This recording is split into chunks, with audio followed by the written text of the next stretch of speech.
संविधान पढ़ लिया तो जज, कलेक्टर, एसपी, डीएम किसी की हैसियत नहीं है कि आपके साथ गलत कर दे। बाबा साहेब न होते तो हम न होते। हम होते गटर साफ कर रहे होते, जूता गांठ रहे होते, गाली सुन रहे होते, मजदूर होते, मजबूर होते, लाचार होते, बेबस होते। आज इस देश के मूल निवासी हैं हम लोग। हमारी जाति बनाई गई थी कपड़ा धोने के लिए, खेती करने के लिए, भैंस चराने के लिए, बाल काटने के लिए जाति बनाई गई थी। ये सब जानबूझ के किया गया। हमारे हिस्से में गरीबी लाचारी है ताकि हम मजदूर बने। ये लड़ाई मजदूरी से निकलने की है। इसलिए हमारी जिम्मेदारी है कि हमें परिवार भी पालना है और जो हमारा भाई है, जो हमारा समाज है, अपना पेट काट कर उसका ध्यान करना है और उसको भी मदद करना है। जब समाज बचेगा तभी हम बचेंगे, नहीं तो हम अकेले अमीर भी हो जाएंगे तो हमारा संपत्ति लूट। बाबा साहब के परिनिर्वाण के मौके पर हम लोग यहाँ जमा हुए हैं और हम सब जानते हैं बाबा साहब के बारे में। मैं क्या बताऊंगा, सब लोग जानते हैं। तो बाबा साहब ने हमें बताया है कि अमीर कैसे हो सकते हैं, अपने सम्मान की रक्षा कैसे कर सकते हैं, अपने बच्चों के लिए क्या करना है, अपनी बेटियों के लिए क्या करना है, हमारा घर कैसा होना चाहिए। और मैं दावे के साथ कह सकता हूँ, जो बाबा साहब की किताबें पढ़ लेगा और उसको मानेगा, वो जीवन में कभी असफल नहीं होगा। वो अमीर भी होगा, SP, DM, collector, CM, PM भी बनेगा। और अगर वो सफाई कर्मचारी है और उसके माँ बाप ने बाबा साहब को पढ़ लिया, मान लिया, तो उसका बच्चा कलेक्टर, एसपी, डीएम या कारोबारी है। ये है बाबा साहब की ताकत। हमें बाबा साहब को देना नहीं है, फूल माला मत चढ़ाइए, हमें सिर्फ बाबा साहब से लेना है। उन्होंने अपने 4 बच्चों की कुर्बानी दी, अपना पूरा संघर्ष किया। उन्होंने जो हमारे लिए जो पेड़ लगा दिया है ना, किताब वाला पेड़, उसको हम पढ़ ले। हमें दुनिया की और कोई चीज करने की जरूरत नहीं है, उसके रास्ते पर चलना है। और वो हमको इस देश में ही नहीं, पूरी दुनिया में मान, सम्मान, पैसा, नाम, शोहरत सब कुछ देगा। और मैं आपके सामने सब हूं। मैं बिहार के छोटे से गांव में पैदा हुआ, मेरे माँ बाप मजदूर, और मेरे शरीर पर बाबा साहब के विचार समझा, पढ़ा लिखा, तो आज कोर्ट है और आपके सामने भाषण दे रहा हूं। यही सच्चाई है। और सोचिए हमें कौन सा भगवान को मानना है, तो उन्होंने किताब लिखा है, विनायक भगवान। हमें अपना जीवन कैसे जीना है, उसके लिए उन्होंने किताबें लिखी है। हमारे साथ क्या क्या हुआ उसके लिए उन्होंने किताबें लिखी है। एनालिसिस ऑफ कास्ट, आर्थिक हम कैसे मजबूत हो, उन्होंने कहा कि बिजनेस करना पड़ेगा, पढ़ना लिखना पड़ेगा, नौकरी में जाना पड़ेगा। और उन्होंने कहा कि अपने बच्चों को पढ़ाना है और अपने मेहनत की एक एक रुपया किसी अंधविश्वास कर्मकांड में नहीं बर्बाद करना है। अपने बच्चों की पढ़ाई लिखाई, किताब, कलम, कॉपी पर खर्च करना है। संत गार्गे ने भी यही कहा है, कबीर साहब ने भी यही कहा है, संत श्री रविदास महाराज ने यही कहा है। तो ये हमारे महापुरुष हैं। और सबसे ज्यादा तो महिलाओं की जिंदगी बदल जाएगी। बाहर वाला छोड़िए, बाबा साहब को पढ़ लेंगे तो आपका पति भी आपको आंख नहीं उठा सकता है। इतनी ताकत है बाबा साहब के विचारों में। बाहर वाले की तो औकात दूर की चीज है। आपके घर के भी आदमी को हिम्मत नहीं है कि महिलाओं पर अत्याचार करे। तो बाबा साहेब ने इस दुनिया को ही नहीं, भारत के तो लोगों को अधिकार दिया ही है, पूरी दुनिया को बेहतर बनाया है। तो मैं क्या होता हूँ बाबा साहब के बारे में बोलने वाला। मैं तो इतना ही कहूंगा कि बाबा साहब के रास्ते पर चलकर, उनके विचारों पर चलकर हम जैसे हजारों करोड़ों लोग सफल हुए हैं और सीएम पीएम बन रहे हैं, एसपी डीएम बन रहे हैं। तो आप लोग जो बाबा साहब को मान लेगा उसका उद्धार तय है। और कोई आपको भला करेगा कि नहीं ये मुझे नहीं पता, लेकिन बाबा साहब के विचार आपको आपके साथ कोई जाति नहीं कर सकता है। कोई जाति के नाम पर आपके साथ ऊंच नीच नहीं कर सकता है। कोई धर्म के आधार पर आपके साथ गलत व्यवहार नहीं कर सकता है। कोई महिला होने के साथ आपके साथ व्यवहार नहीं कर सकता। अगर आप बाबा साहब को पढ़ चुके हैं तो आप जब आंख डाल के बात करेंगे ना तो उसकी हवा खराब हो जाएगी। ये तो बाबा साहब के नियम को जानता है। और बाबा साहब का संविधान अगर पढ़ लिया आपने बाबा साहब का संविधान पढ़ लिया तो जज, कलेक्टर, एसपी, डीएम किसी की हैसियत नहीं है कि आपके साथ गलत कर दे। अगर आप गलत हैं तो नहीं बचाएगा, लेकिन आपके साथ गलत नहीं हो सकता है। ये है बाबा साहब। लेकिन हम लोग नासमझ, नादान, बेवकूफ कहां कहां भटकते रहते हैं। कोई पर्वत जा रहा है, कोई बर्फ खाने जा रहा है, कोई बालू फांक रहा है, और घर में कुछ नहीं करना है, बाबा साहब का किताब रखना है। आप यकीन मानिए, पैदा तो हमारे बाप दादाजी हुए थे, उनके बाप दादाजी हुए थे, पूजा पाठ तो वो भी करते थे, धर्म कर्म वो भी करते थे, लेकिन इंसान के लायक उनका दर्जा नहीं था। बाबा साहेब न होते तो हम न होते।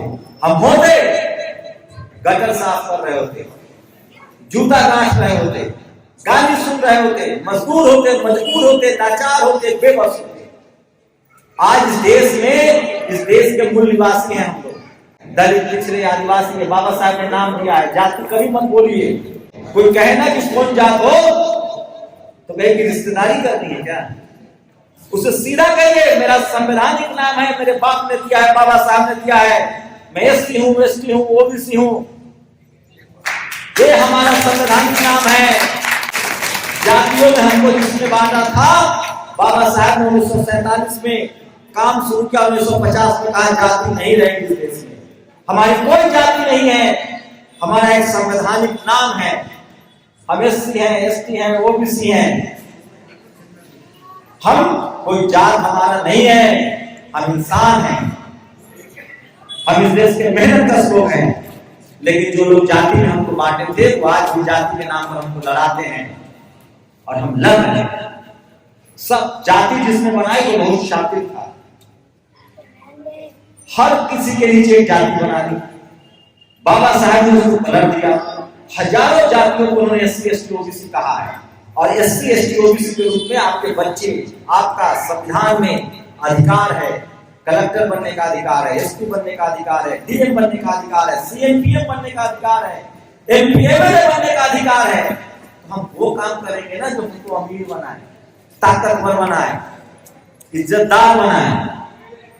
जाति छोड़ना पड़ेगा, और जो बाबा साहब ने हमें नाम दिया है एससी, एसटी, ओबीसी, उसको लेकर बढ़ना पड़ेगा, और तभी हमारा संवैधानिक अधिकार बचेगा।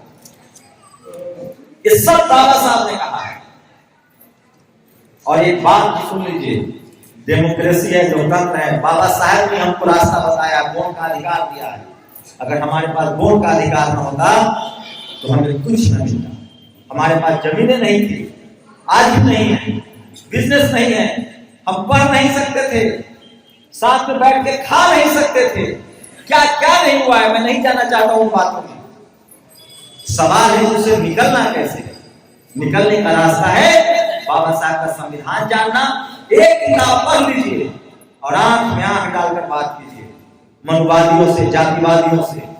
जब वो आपकी जाति पूछे, जब करे, पता है वो हमें मारना नहीं चाहते। इस देश में हमें दोयम दर्जे का नागरिक बना के रखना चाहते हैं। पता है वो क्या चाहते हैं? हम बच्चा भी पैदा करें, हम रहें, लेकिन हम उनकी गुलामी करें। हम रिक्शा चलाएं, ऑटो चलाएं, मजदूरी करें, सब्जी बेचे, ठेला चलाएं, ड्राइवर बने, झाड़ू पोछा करें, तो वो हमको बहुत प्यार से बोलेगा, हाँ बड़े अच्छे आदमी हैं। कहेंगे हम तो इसके साथ खाना भी खाते हैं। उनको मुफ्त का मजदूर चाहिए, हमें नहीं बनना है मुफ्त का मजदूर। हमें सम्मान की नौकरी करनी है। पूरी दुनिया में सफाई कर्मचारी का काम होता है, वो मर्सिडीज से आता है, मशीन से सफाई करता है। हमारे हिस्से में वो काम डाल दिया गया जिसमें न पैसा है न सम्मान है, और इसलिए हमको पढ़ाई से दूर किया गया। हमें उस हर काम को छोड़ना है जिसमें न पैसा है न सम्मान है। हमारी जाति बनाई गई थी कपड़ा धोने के लिए, खेती करने के लिए, भैंस चलाने के लिए, सफाई करने के लिए, नाखून काटने के लिए, बाल काटने के लिए जाति बनाई गई थी। और कोई है जो आंख में किताब ऐसे फंसा के आएगा और दो चार को इल बिल बोल देगा और आप उसकी सेवा करते हैं। आपको लगता है वो ज्ञानी है। ज्ञानी नहीं है, वो ठग्गा है, झूठा है, फरेब है, फर्जी है। ऐसे लोगों से सावधान रहिए और अपनी मेहनत की कमाई अपने बच्चों पर, अपने रहन सहन पर, अपने कपड़ा पर, पढ़ाई लिखाई, अपने भोजन पर खर्च कीजिए। किसी कर्मकांड के चक्कर में मत पड़िए। कहना ना हो मंजूर है, बच्चे के पास किताब हो, कंप्यूटर हो, स्कूल जाए, यही हमारी मुक्ति का मार्ग है और यही बाबा साहब ने बताया। मैं तो छोटा आदमी और सुन लीजिए, हमें जीभ चलाना है, मुंह चलाना है, आंख में आंख डालकर बात करनी है। हमारी एक पीढ़ी मानी जाएगी, दूसरी पीढ़ी जेल जाएगी, तीसरी पीढ़ी राज करेगी।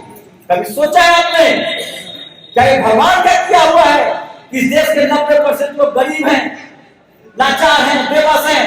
क्या आप दिल्ली की बात बता रहा हूं, आपका डिफेंस कॉलोनी में घर है, आपका लुधियाना में घर है। हम शहर में या गांव में एक तरफ रहते हैं, छोटे छोटे मोहल्ले हैं जहां नाली है, जहां टॉयलेट नहीं है, जहां सड़क नहीं जा सकती है, गाड़ी नहीं जा सकती है। ये सब जानबूझ के किया गया। हमारे हिस्से में गरीबी लाचारी है ताकि हम मजदूर बने।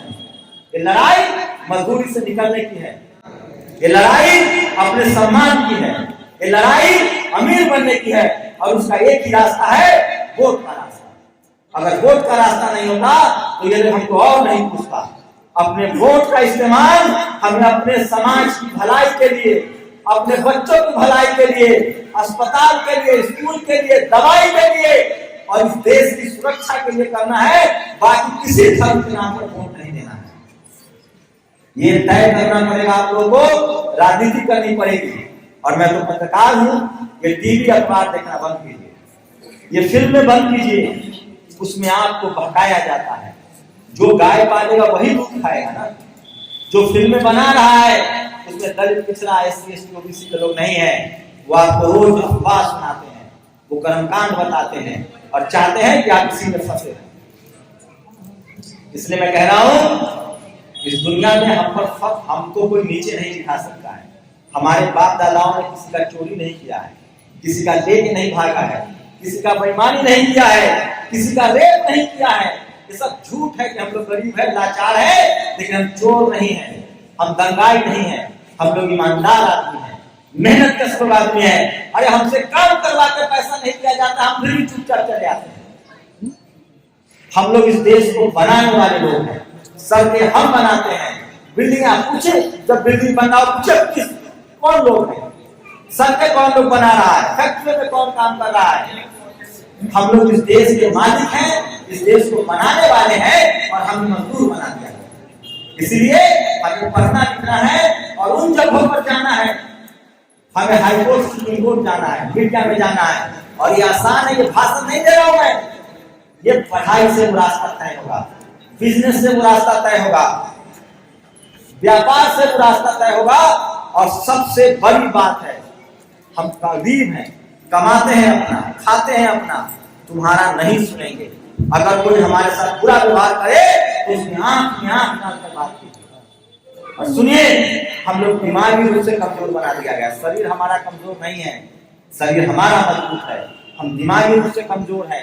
उसने सिस्टम पर कब्जा कर रखा है। इसलिए बहुजन समाज के लोग, जिसको SC ST OBC को बहुजन कहते हैं, मानव साहब ने कहा बहुजन समाज के लोग, हमारा सिर्फ एक ही उदाहरण। पहले बुद्ध थे, बाबा साहब ने बुद्ध को गुरु माना, कबीर साहब को गुरु माना, फूले को गुरु माना। वो 2500 साल पहले आए थे। आज के डेट में हमें बाबा साहब ने जो सबका निचोड़ है, उन्होंने सारा मेहनत कर दिया, हमें कुछ नहीं करना है।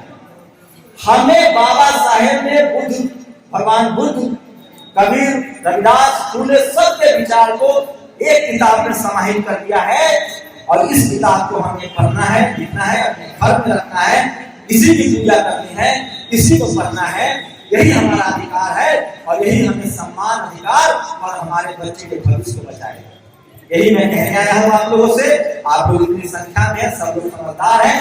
इसके अलावा कहीं माथा पीट लो, कहीं सर फोड़ लो, तुम्हारा पैसा चला जाएगा, समय चला जाएगा, सम्मान चला जाएगा, मिलेगा कुछ नहीं। हमारा मुक्ति का मार्ग सिर्फ और सिर्फ संविधान है। मानना है तो मानिए, नहीं मानना है तो खाते रहिए। इस देश में मायावती हो, कर्पूरी ठाकुर हो, लालू यादव हो, ये सब संविधान की वजह से बने हैं। कोई जादू टोना चमत्कार नहीं हुआ है। बाबा साहब का संविधान ने ऑपरेशन कर दिया राजा रानी को। अब बोर्ड से गरीब के घर में सीएम पैदा हो सकता है। जरूरत है कि आप सचेत रहिए और बाबा साहब के परिनिर्वाण दिवस पर उनको सच्ची श्रद्धांजलि यही होगी कि उन्होंने हमारे लिए अपने 4 बच्चे खोए हैं। हमारे बाप ने हमें पैदा कर दिया, हमारी माँ ने हमें पैदा किया, लेकिन उनको नॉलेज नहीं था, उनकी गलती नहीं थी, उनको पढ़ने लिखने नहीं दिया गया। हमें हमारा जो वैचारिक बाप है वो फूले पेरियार अंबेडकर है, जिन्होंने हमें इस देश में मानव जाति में सम्मान दिलाया। अगर बाबा साहब ना होते तो हम और गुलाम रहते। आज सोचिए, संविधान है, स्वतंत्र देश है, वोट की ताकत है, तब हमारे लोग के साथ क्या होता है। अगर आप लोग सोच रहे हैं कि आज मजदूरों के साथ अन्याय हो रहा है तो आप गलत हैं। दलित पिछड़ा आदिवासी मंत्री बन जाओ, इसमें बहुत सारे नौकरी वाले लोग बैठे होंगे। आरक्षण से नौकरी तो मिल जाता है, रोज घुट घुट कर नौकरी करते हैं, उनको सम्मान नहीं मिलता है, रोज प्रताड़ित किया जाता है, रोज जाति सूचक सब कहे जाते हैं, कहा जाता है आरक्षण से आया है, मेरिट नहीं है। तो सब इन लोगों के दिमाग से ये बात नहीं सुननी है। ये नालायक लोग हैं, ये आपको जानबूझकर परेशान करते हैं कि आप परेशान हो जाएंगे। हमें परेशान नहीं होना है, इनके आंख में आंख डालकर जवाब देना है और कहना है कि तुम काम छोड़ दो, तुम दूसरे के कमाई पर खाते हो, तुम भीख मांगने वाले लोग हो। अरे हम लोग तो मेहनत कर लोग, जमीन जोतने वाले लोग हैं, गाड़ी चलाने वाले लोग हैं, इस देश को बनाने वाले लोग हैं। हम किसी से कमतर नहीं है। अपने रंग को लेकर, अपने रूप को लेकर हम इस देश में मूल निवासी हैं। इस देश के असली लोगों का रंग काला है, जो गोरा होने का दम भरता है वो नकली है। इसलिए अपने रंग रूप पर और जाति की तो चर्चा ही नहीं करी है, जाति नहीं मानते हैं। हम बाबा साहब का संविधान मानते हैं, हम SC/ST/OBC हैं, इस देश के मूल निवासी हैं, हमारा देश है ये और हम इस देश को बेहतर बनाएंगे। बस एक गुजारिश है, हमें कभी भी कोई काम असंवैधानिक नहीं करना है। हमें अपने संविधान को मानना है, हमें कानून को हाथ में नहीं लेना है, डेमोक्रेटिक तरीके से, संवैधानिक तरीके से अपने अधिकारों की लड़ाई करनी है। और स्कूल और पढ़ाई, ये 2 रास्ता है जो हमारे मुक्ति का मार्ग है और इसी से हमारे समाज की रास्ते खुलेंगे। हम लोग जानते हैं इस देश में क्या हालत हमारे लोगों की, क्या हालत है, पूरा देश भूखा, हम लाचार हैं, बेबस हैं, घर नहीं है, हम एक कमरे में गुजारते हैं, हम 2 कमरे में रहते हैं। और एक बात और कहना चाह रहा हूं, आपको सब फरमाएगा कि जो तुम्हारा पढ़ा लिखा आदमी है, जो नौकरी में चला गया है, वो तुम्हारी नहीं सुनता है, ये सब लड़ाने के लिए है। हमारे लिए जो भी किया है वो हमारे समाज के लोगों ने किया है। हमें अपने लोगों के खिलाफ नहीं जाना है, अपने ही लोगों को नीचे दिखाना, अपने ही लोगों की आलोचना करना, ये पिछड़े समाज का स्वभाव है। उधर वाले लोगों से बात कीजिएगा तो कहेगा 101,000 सीढ़ी है, ये पानी निकाल देते हैं धरती से, ऐसा ऐसा झूठ अफवाह। बच्चा पैदा हो जाता है, मंत्र से अमीर हो जाएंगे, ऐसा झूठ है, झूठ का व्यापार है। इसलिए मैं कह रहा हूं, बाबा साहब का पहला रास्ता है अंधविश्वास, कर्मकांड से अलग होना है, पढ़ाई लिखाई, बिजनेस, व्यापार की तरफ जाना है और अपने समाज को पूरी जिम्मेदारी है। ये बात याद रखिए। हमारे माँ बाप बुजुर्ग होते हैं तो हमारी जिम्मेदारी बढ़ जाती है, हमारे बच्चे होते हैं तो हमारी जिम्मेदारी बढ़ती है ना। उसी तरह से हमारी पूरी जिम्मेदारी है और हम बाबा साहब के कर्जदार हैं। न बाबा साहब होते तो हम ना होते, हमारी ये स्थिति ना होती। इसलिए हमारी जिम्मेदारी है कि हमें परिवार भी पालना है और जो हमारा भाई है, जो हमारा समाज है, अपना पेट काट कर उसका ध्यान करना है और उसको भी मदद करना है। जब समाज बचेगा तभी हम बचेंगे, नहीं तो हम अकेले अमीर भी हो जाएंगे तो जिनको हमारा संपत्ति लूट। इसलिए हम सबको अपने समाज का हाथ थामना है। और आखिरी बात, जो वोट का अधिकार है, आप लोग वोट का इस्तेमाल उसके लिए कीजिए जो आपके बच्चे, आपकी नस्लों, आपके देश, आपके देश की सुरक्षा, आपकी पढ़ाई लिखाई और दवाई के नाम पर जो वोट मांगे उसी को वोट दीजिए। हिंदू मुस्लिम धर्म के नाम पर वोट मत दीजिए, नहीं तो आपकी आने वाली नस्लें लाचार, बेबस और गुलाम पैदा हुए। और एक बात गांठ मान लीजिए, जो समाज जवान नहीं चला सकता है, जीव नहीं चला सकता है, मुंह नहीं चला सकता है, जो समाज सत्य पर निकलकर अपने अधिकारों की रक्षा नहीं कर सकता है, वो अपने नस्ल का लाश उठाएगा। इसलिए तय कर लीजिए कि अगर हम बोलेंगे, लड़ेंगे, तो हो सकता है कि हम जीतेंगे, लेकिन अगर हम अन्याय के खिलाफ चुप रह गए, जातिवाद के खिलाफ चुप रह गए, मनुवाद के खिलाफ चुप रह गए, तो हमारा आने वाला नस्ल भी गुमराह पैदा करेगा।